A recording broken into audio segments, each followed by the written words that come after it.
Well, it's been a pretty competent start to the season with Distillery. We've largely won the games we've expected, we've largely lost the ones we've expected. However, we're still a player or two short after the transfer window, and Portadown, well, the epic battle continues.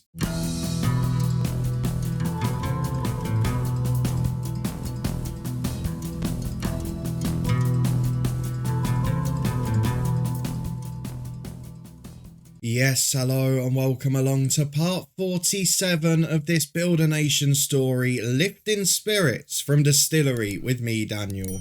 We are back today following a decent start to the season, but still with its frustrations, and today we start a tough run of fixtures. Our next two games are at home to Cliftonville and Larne. Two of the top three will be showing today, and then we've also got a tough draw away at Larne in one of the cups as well. So despite the fact we're in a lofty position of 5th, I'd certainly take that at the end of the year. It is due to what has been a friendlier run of fixtures since that first game against Linfield. If you're looking forward to that, seeing how we've been getting on and what happened in the final weeks of the transfer window, then please do put a thumbs up on it. For us though, we are going straight over to the action to see what's been happening since you were last here. I'm not quite sure what's happening on the finances. It's shooting up and down very quickly. I think that's just who we're playing at home. Hopefully with two big games this week, it will go back into the positive numbers. But let's start with the transfer news, because you left me with about 2.5 weeks of the window to go, and nothing else happened. It stayed as it was. We were looking for that second centre half. There were a couple of options, but nothing quite got over the line. Nothing really stood out. So unless we can find a free agent in the next month or two, I don't think anything will be happening. On the pitch though, it's also been a bit of a mixed bag. We've had a relatively friendly run of fixtures, and we've largely taken advantage of it. However, the two standout results when we look at this screen here are a cup shock at home to Dundalk. We were beaten by the second tier side. And Portadown. We'll come back to that 3-3 draw in a minute. Because you were with me for the 2-0 defeat against Linfield. Obviously the champions, they're in the Europa League group stages, drew their first match in the campaign.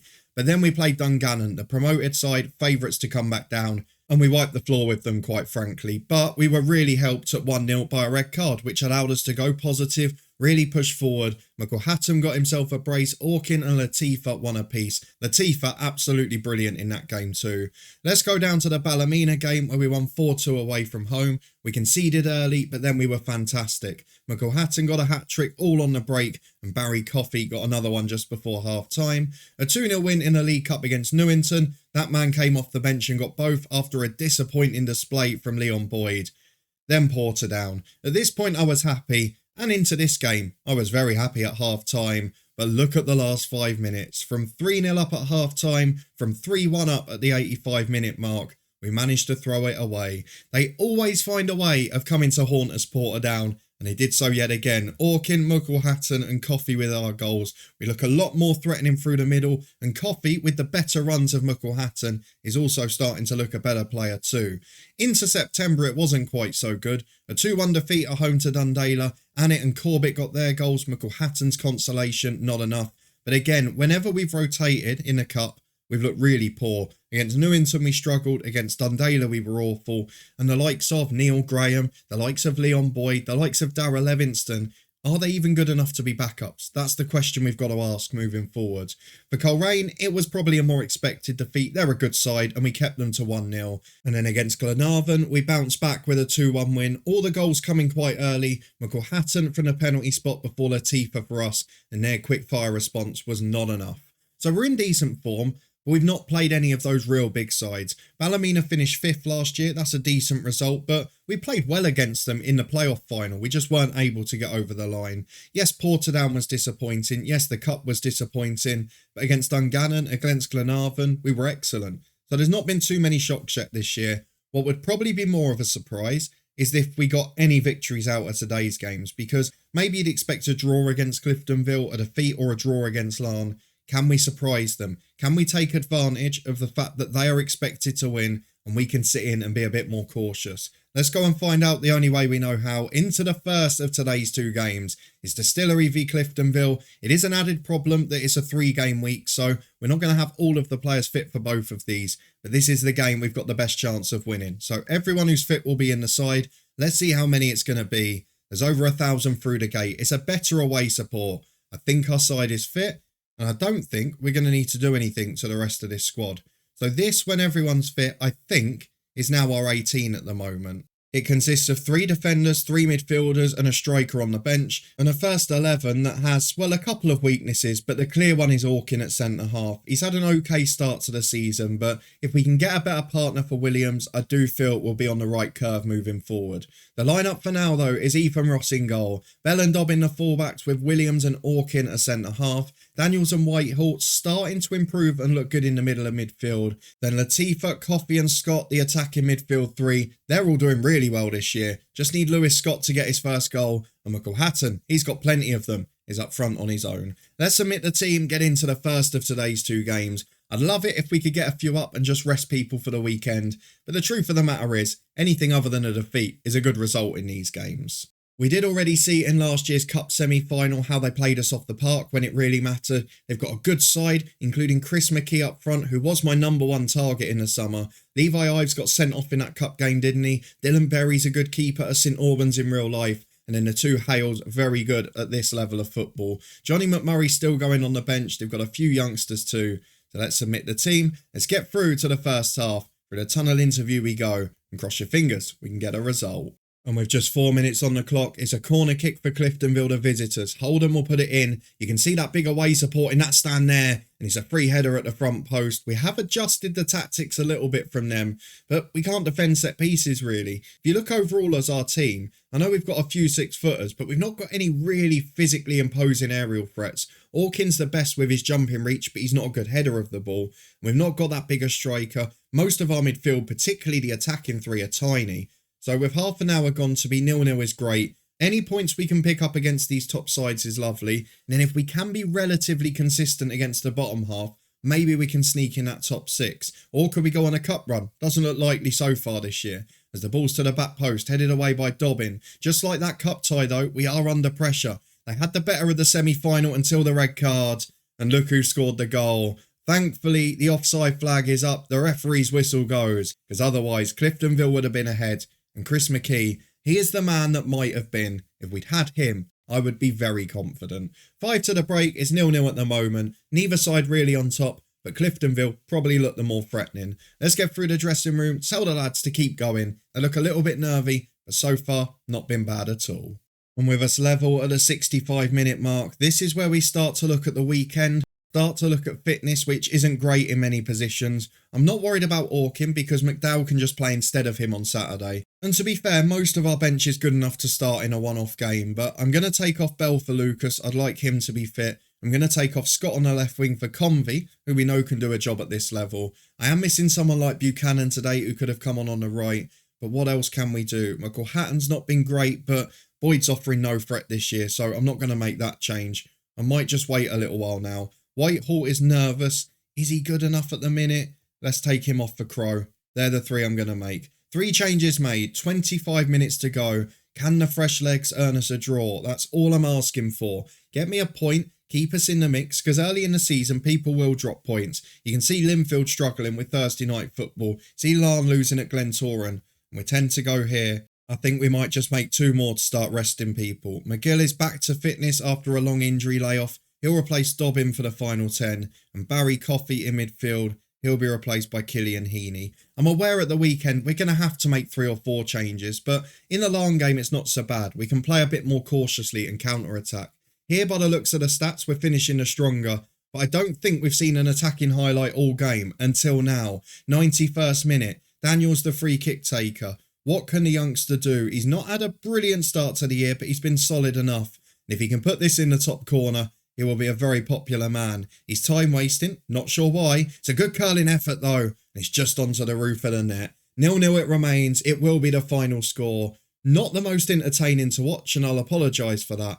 But to be fair, it was a very good result, and at this level, we're starting to look solid now. We're starting to look like we can compete with any side in the league, maybe bar Linfield and Larne. Larne is the side coming up though. We'll see if we can do any better against those. I don't fancy us in terms of fitness, but who knows, it could be our lucky day. Well, we're getting ready for the Larne game, in which we're expected to lose, of course. The fitness test, Daniel McGill still building his fitness. What I do want to mention quickly, though, is this week's scouting update, because we've had our recruitment focuses on. We're looking at certain different things, and some of the players popping up this week are very good. So just keep your eyes out for the next episode. I wouldn't be shocked to see a couple of these come in. There's a few free agents, one on loan from Linfield who's out of contract in December. I would love to sign him. He's probably my number one target now. Still not the centre half we're looking for though. That is my only worry at the moment. Jack Donaghy's an option. He's not progressing too much. In terms of staffing, I've got to mention this as well. We have got some big decisions to make over the next few months, because if you look at our staffing team for now, most of them are on pay-as-you-work contracts, and that is a bit of an issue for us. Partly because they're not in training as much as the players, which we need them to be, but also it's a little bit of a catch-22. I don't know whether the people that we could bring in now are better or not. And it's a problem we had last time. We let loads go and then the replacements weren't as good. Over the next month, now all the summer stuff is settled, we had to prioritise players this year, as much as I don't like to do it. Over the next month, this is going to be my main body of work. It's going to take me a little while to get through it, but I want to make sure that we've got a coaching staff off the pitch that's as good as the players we're going to have on it. So let's get through to the fixtures. Let's get the tactical meeting done. It is, I think, 5th v 4th or 6th v 4th. Looks a bit boring on paper, but we know Larne are going to be up there. Linfield are still in a false position below us. They did win in the end in midweek, but they've got 2 games in hand because of their European exploits. Glentoran are up there, Coleraine are up there again, and Cliftonville, of course, who beat us. So it looks like the top 7 is going to be the same again. The question for us, and the only question, is can we break into that top 6? Because if not, it's probably going to be the same level of disappointment. 7th place, hoping for a European playoff, and then trying to create a miracle. At the moment, I don't quite see how we break in. So let's go and get through this Larne game. Let's see how many lads we've got fit. How many are tired from midweek? Sean Daniels, not fit. Kofi Orkin and Ben Williams struggling, and Dobbin as well. So we're going to have to make a few adjustments. We've got a week off after, so I'm not worried about playing 1 or 2. So some of those may come back in, but let's go and get through it and see what our 11 is for today. Right, I know it's a slight risk here, but I am playing 2 of the tired defenders, mainly because McGill can't do more than 45 minutes, and he probably would have started centre-half. And Shea Lucas and McDowell, 2 left-footers together. We had trouble with that at times last year. I don't really want it again. So those 2 stay in, but I have dropped out Kofi Orkin for McDowell, and I have dropped out Daniels for Crow. Whitehall switches to the deep line playmaker role. The rest of the team stays as it is. The bench, we've just put everyone who's fit on basically. The 2 that drop out stay out of the squad. And that means that Jarvis and Levingston are both able to be called upon. For us though, we have got to try and keep it tight against Larne. We're going to play cautiously. We're going to try and hit them on the counter. Hopefully they commit men forward, fluff their lines and give us a chance to counter them. Let's go and submit the team for Distillery against Larne. We're getting warnings that people aren't fully fit, that they're not ready to go. But we don't have much choice. We're that 1 defender short. If we had them, this wouldn't have been such a problem. For Larne, it's only 1 change too, so hopefully they've got some tired legs in there. I'm just looking at their side. Sean Want, former Hamilton player at the back, I want to say. Owen Smith is a good midfielder. They've also got the likes of McLennan, Ben Doherty and Paul O'Neill going forward. Lee Bonnis on the bench is a good player too. Donnelly and Devine were good younger players. So it's a very strong squad. You can see why they're up there. I know last year they didn't manage to win the league. That was after winning it twice in a row. They didn't get to the group stages of Europe. But the club's still got money. The club's still improving. And today in front of what is a quite sparse crowd by the looks. Although there's plenty of away ones on the other side actually. I'm hopeful we can get over the line. 5 minutes gone. It's been quiet so far. Glentoran ahead again despite an injury. But these sides, they've just got better squads than us. It's going to take a couple of years. We're playing on the counter. We're keeping it quiet so far. With 20 gone, I'm very happy to be goalless. Probably time for question of the day at this point, which I don't know the answer to. When was the last time I showed a double goalless draw episode? So it's a long ball forward after half an hour, straight through to the keeper. And the fact that's a key highlight probably tells you what's been going on in this game so far. As Larne play out from the back, I wouldn't back against them to find a way through here. I would fancy them to win it if anything else. As Hancock gets it into Smith. We saw eventually Linfield wore us down. And here go Larne with O'Neill in behind. And this is the problem at the back. While we've still got McDowell or Orkin, we've not got that pace. So we have to play either a slightly deeper line or accept that the opposition get in behind. If we can get another quick defender in, I'd really fancy us. But for now, half an hour gone. Larne are ahead. Linfield are ahead in their game. Glentoran too. It looks like the big boys have all turned up this year. That could be a problem for us breaking in. But if we're looking at the long term of a Build a Nation, Linfield in the group stages of Europe and a competitive title race. It's great for the league though. Muckle Hatton, as I say that, lovely little run in behind. rounds the keeper and taps in. And I've got to say, despite him being the signing I was most worried about this year, both his injury record and his pretty average record last year, he is turning up with the goods. It's 1-1 at the break. The two defenders we kept in are knackered, but we are level, and we've got a chance at getting a point here. 2 draws would be a very good result for me, but we go into the second half. Whether we can hold on is a different story.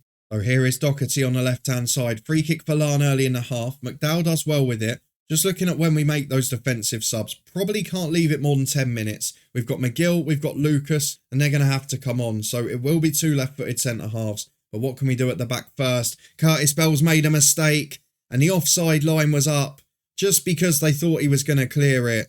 And when your best player, who is rested, is making mistakes like that, you don't really have a chance. For all of the quality, they're not the best defenders. And at the hour mark, at 2-1 down, we've now got to preserve legs. Williams will be replaced by Lucas. McGill on for Dobbin. Is Lucas better as the cover? He probably is. Which one's better with a right foot? That's the next question. So no side preference for McDowell. Lucas is none either, but he's only one-footed. So let's switch them round. Lucas will be a cover. We'll have McDowell as a stopper. And then I'm looking into midfield. Whitehall's had a shocking game as the playmaker. Going to bring on the experience and the mentality of Jarvis here. Just seems to work a lot better for us. Could have done Levingston. He is a little bit more bullish, but he's not been great for us at this level since coming in. And then going forward, I've got the likes of Heaney and Convey. Maybe they're 2 I go for here. We'll give it 5 more minutes before deciding on them. We're now 25 to go. Latifa is shattered on the right-hand side. I can either push Crow up and bring someone else in, or I can put McElhatton out and bring Boyd on. Boyd looks motivated. I'm going to take a gamble in this one. McElhatton out to the right, Boyd up front. 2 strikers on when we need a goal. Let's be ambitious. And then Convey, he will come on the left for Lewis Scott. It is not the strongest side we'll name this season, but it is a fairly fresh side by comparison. We've encouraged them. We've got a lot of them on board. We will do it again in a moment. And to be fair, it's not been a hugely one-sided game. They've just got a bit more quality than us. So with a few minutes to go, we are going to push up and go a bit more positive. We'll either concede again or we'll create a moment of history as Collier gets the ball in the middle. Jarvis chasing him, does really well there, then gives it away immediately again. Reserve your praise for a bit later on. Wait till the job is done. Kelly chips over to McClellan into O'Neill. It's too good. Let's get back to cautious because as soon as we opened up, and I know it was a mistake, we got caught out at the back. Individual errors have cost us these 2 goals. And as a result, they've unfortunately cost us a point. It's gone as we expected this episode. Linfield winning 5-1. They're back in form now. But at the moment, we are just not good enough for these top half sides. So I think 6th or 7th is probably the limit of our ambition again. I'm not happy with the performance, but at least now we've got a week off to prepare for the next one. Let's go and get to the schedule, see what our next run of fixtures is like. We'll try and work out when we're next going to be back and see how we're going to plot our route to the top 6. And with that result, we do move back down to 7th from where I'd probably expect us to finish this year. It's between us, Cliftonville and Ballymena if they go on a poor run. What I do want to point out though, for a bit of perspective, is the man who scored the last 2 goals for Larne, Paul O'Neill. He's on 1.2 grand a week, and there are players on a lot more in this league. Our best player's on 275 quid. There is a big step up still. We're nowhere near at the level of these guys, and unless we can sneak into Europe or win a cup to do so, I'm not sure we're going to be able to do it anytime soon. Let's go and have a look at the schedule though for when we're next going to be here. Disappointment on the face of it, but if you look at the 3 games we've lost in the league this year, they're last year's top 3 in Linfield, Coleraine and Larne. So I think we've got to put a bit of perspective. It's not been a bad spell at all. What I do get frustrated about though is the 1 game scheduled in November and then 9 in December, 8 in January. It's absolutely infuriating. Someone balance this fixture list, please. What we're going to do, I think, is come back in December at some point, and I want to show you the games against the biggest opposition. Yes, I could show you the games that we're winning against the bottom half sides, but that's not going to show if we're going to make any progress this year. The truth is, when we play at home to Carrick or we go away to Glenarvan, we've got a chance of getting a result. We'll probably get one, and we'll cement our place comfortably in 7th or 8th. What I want to show you are the games against Coleraine, Larne, Linfield. See if we can compete against these top sides. See if we can get any signings in beforehand. And we are going to find out on the 4th and 11th of December as Coleraine and Larne will be our 2 opponents. 2 of the 3 sides we've been defeated by this year. Can we right the wrongs? Will we get pushed over again? If you want to find out and you did enjoy this one, then please do put a thumbs up on the video. Let me know in the comments how you think we'll get on this year. Do you see a route to the top 6, or do you think 7th is the limit again at the moment? And how on earth do we go about it? Maybe we'll find some of those signings from the scout report. Maybe we'll push on to the next level then. But it's very hard on our budget to compete with the top sides in the country. If you want to find out if we can do over the long term though, this save's got plenty of legs left in it yet, then do subscribe and turn that notification bell on. We're back on a normal schedule of daily FM23 videos. The long term stories rotate each day, and that means the head coach is back tomorrow. This one in 2 days' time. And if you missed the New Year update about everything else, you can find that above my head now, all the other stuff in the eye above. I'll see you back here next time as we aim for revenge against 2 of the top 3.